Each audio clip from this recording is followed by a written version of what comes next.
గ్రహాలు మనపై కోపంగా ఉంటే కనిపించే లక్షణాలు.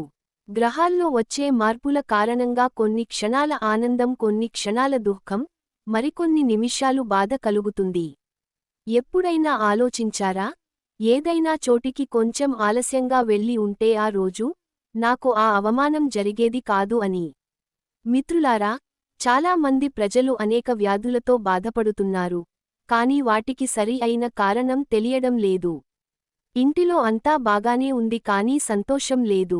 ఇలాంటి సమస్యలు వచ్చినప్పుడు వారిపై గ్రహాలు అనుకూలంగా లేవు అని అర్థం. చెడు ఫలితాలు ఇచ్చే గ్రహాలకు పూజలు చేయడం, పరిహారాలు, దానాలు మరియు శక్తివంతమైన మంత్రాన్ని ఉచ్చరించడం ద్వారా వాటి కోపాన్ని తగ్గించి ఆ గ్రహాన్ని ప్రసన్నం చేసుకోవచ్చు. జీవితంలో ఆనందం, డబ్బు, శాంతి మరియు శ్రేయస్సును పొందవచ్చు. సూర్యుడు. మీ జాతకంలో సూర్యుడు కోపంగా ఉంటే ఈ లక్షణాలు కనిపిస్తాయి. అలసట, సోమరితనం, గుండె దడ, తరచూ తలనొప్పి లేదా జ్వరంతో బాధపడడం. మంచి ఉద్యోగం దొరకపోవడం. ఈ లక్షణాలు మీకు కనిపిస్తే మీరు సూర్య భగవానుణ్ణి ప్రసన్నం చేసుకోవాలని అర్థం. పరిహారం: సూర్యుని దోషాలు పోగొట్టుకోవడానికి సూర్యుడిని పూజించండి. ఆదిత్య హృదయ స్తోత్ర పారాయణం చేయడం, విష్ణువును పూజించడం చేయాలి. అలాగే గోధుమలు, బెల్లం మరియు రాగిని దానం చెయ్యాలి. చంద్రుడు. మీ జాతకంలో చంద్రుడు చెడుగా ఉంటే ఈ సంకేతాలు కనిపిస్తాయి. లైంగిక శక్తి కోల్పోవడం, విచారం లేదా నిరాశ, చిన్న చిన్న విషయాలకే ఏడవాలనిపిస్తుంది. పౌర్ణమి లేదా అమావాస్య రోజున మానసిక ఒత్తిడి పెరుగుతుంది. మీరు చేసే పని మీకు ఇష్టం లేదు. కష్టపడి పని చేసినా విజయం లభించదు. ఇష్టం లేకుండా ప్రియమైన వారితో విభేదాలు.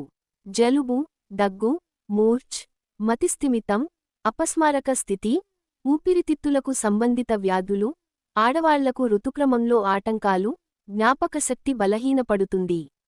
మానసిక ఒత్తిడి మరియు మనస్సులో తెలియని భయం.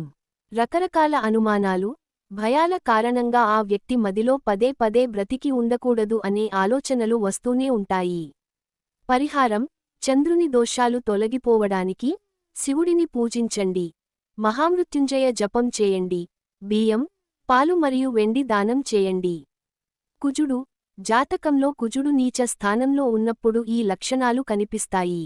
తరచు కళ్లకు సంబంధించిన ఏదో ఒక సమస్య, రక్తహీనత, అధిక రక్తపోటు, కీళ్ల నొప్పులు, గాయాలు, మూత్రపిండాల్లో రాళ్లు వస్తాయి. కుజుడు రక్త సంబంధిత వ్యాధులను కలిగిస్తాడు. ధైర్యం లేకపోవడం, కటువుగా మాట్లాడటం, ఇష్టం లేకుండా ఎవరితోనైనా చెడుగా మాట్లాడటం, ఆపై పశ్చాత్తాపం చెందడం. ఈ లక్షణాలన్నీ అంగారకుడి క్షీణతకు సంకేతాలు. పరిహారం: అంగారక గ్రహం యొక్క దుష్ప్రభావాలను తొలగించడానికి హనుమంతుడిని పూజించండి. హనుమంతుని ఆలయంలో ప్రసాదం సమర్పించండి. పప్పును దానం చేయండి. బుధుడు. మీ జాతకంలో బుధుడు చెడు స్థితిలో ఉంటే ఈ సంకేతాలు కనిపిస్తాయి. నలుగురిలో మాట్లాడేటప్పుడు నత్తిగా మాట్లాడటం, తరచుగా ఎక్కిళ్ళు, అప్పుల ఊబిలో కూరుకుపోవడం, పొరుగు వారితో విభేదాలు, నాడీ వ్యవస్థ బలహీనపడటం. తరచుగా మానసిక గందరగోళం, దంతాల సమస్యలు, స్నేహితులతో సంబంధాలు క్షీణించడం. పరిహారం: బుధగ్రహం యొక్క ప్రభావాలు తొలగించడానికి దుర్గా సప్తశతి పారాయణం, దుర్గా పూజ, పచ్చి శనగలు దానం. బృహస్పతి. బృహస్పతి గ్రహం నష్టం కలిగించే లక్షణాలు. అనవసరంగా పరువు పోవడం అంటే మరొకరి నిందలు తనపై పడటం. శ్వాసకోశ సమస్యల, డబ్బు దొంగతనం, ప్రేమ వైఫల్యం, పీడకలలు రావడం, శుభకార్యాల్లో ఆటంకాలు, శక్తి లేకపోవడం, ఎంత శ్రమించినా ఫలితం రాకపోవడం. ఉబ్బసం, మెడ లేదా తల నొప్పి, వెన్ను నొప్పి, కాలేయం పనిచేయకపోవడం. పరిహారం: బృహస్పతి దోషాలు తొలగిపోవడానికి గురువును ఆరాధించండి. హరివంశ పురాణాన్ని చదవండి. బ్రహ్మదేవుడిని ఆరాధించండి. పప్పు లేదా బంగారాన్ని దానం చేయండి. శుక్రుడు. మీ శుక్రుడు చెడుగా ఉంటే ఈ క్రింది లక్షణాలు కనిపిస్తాయి. వేరొకరిపై మోజు పడటం, రోగాల బారిన పడటం, అప్పులు చేసి వాటిని తీర్చడానికి సాధారణం కంటే ఎక్కువ కష్టపడాల్సి రావడం. ధనలాభం లేదు.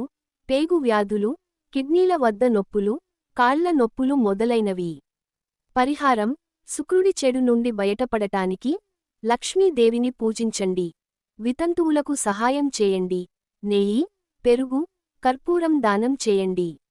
శని జాతకంలో శని దోషం ఉంటే జీవితంలో ఈ సంకేతాలు కనిపిస్తాయి.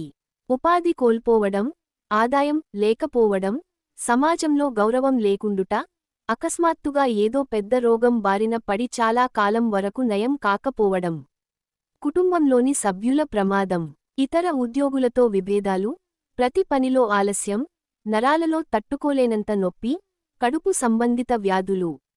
పరిహారం: శని దోషాన్ని తొలగించడానికి గుర్రపు నాడ ఉంగరం లేదా ఇనుము ధరించండి. రాహువు మీ జీవితంలో రాహువు బలహీనంగా ఉంటే మీరు ఈ క్రింది లక్షణాలను చూస్తారు. నిద్రలేమి, పిడకలలు రావడం, మీ కంటే బలహీనులైన మీ శత్రువులు కూడా మిమ్మల్ని అధిగమించడం, గ్యాస్ సమస్య, జుట్టు రాలడం, కడుపు వ్యాధి, పైల్స్, మతిస్థిమితం, క్షయ, నిరంతరం మానసిక ఒత్తిడి ఉంటుంది. గోర్లు వాటంతట అవే విరిగిపోవడం, మెదడులో నొప్పి. పరిహారం: రాహువు దోషాలు తొలగిపోవాలంటే దుర్గాదేవిని పూజించండి. కేతువు జాతకంలో కేతువు బలహీనంగా ఉన్నప్పుడు ఈ క్రింది లక్షణాలు కనిపిస్తాయి. వ్యాపారంలో విపరీతమైన నష్టాలను చవిచూడడం, అప్పుల ఊబిలో కూరుకుపోవడం, ఎప్పుడూ గొడవలతో ఇబ్బంది పడడం, సోదరులు లేదా తల్లిదండ్రులతో విభేదాలు. సాధారణం కంటే జంతువులకు ఎక్కువగా భయపడటం. మూత్ర వ్యాధి, సంతానోత్పత్తికి ఆటంకం, తలపై వెంట్రుకలు రాలిపోవడం, నరాలు బలహీనపడటం, వినికిడి శక్తి దెబ్బతినడం, చెవులు, వెన్నెముక, మోకాళ్ల సమస్యలు. పరిహారం: కేతు దోషం తొలగిపోవాలంటే పేద పిల్లలకు వస్త్రాలు దానం చేయండి. ఫ్రెండ్స్, ఈ వీడియో గనుక మీకు నచ్చినట్లయితే ప్లీజ్ లైక్ చేసి మీ ఫ్రెండ్స్కి షేర్ చేయండి. అలాగే మా కొత్త వీడియోస్ మీకు వెంటనే చేరాలంటే మన ఛానల్ని సబ్స్క్రైబ్ చేసుకొని పక్కనే ఉన్నటువంటి బెల్ ఐకాన్ని ప్రెస్ చేయండి. ధన్యవాదములు.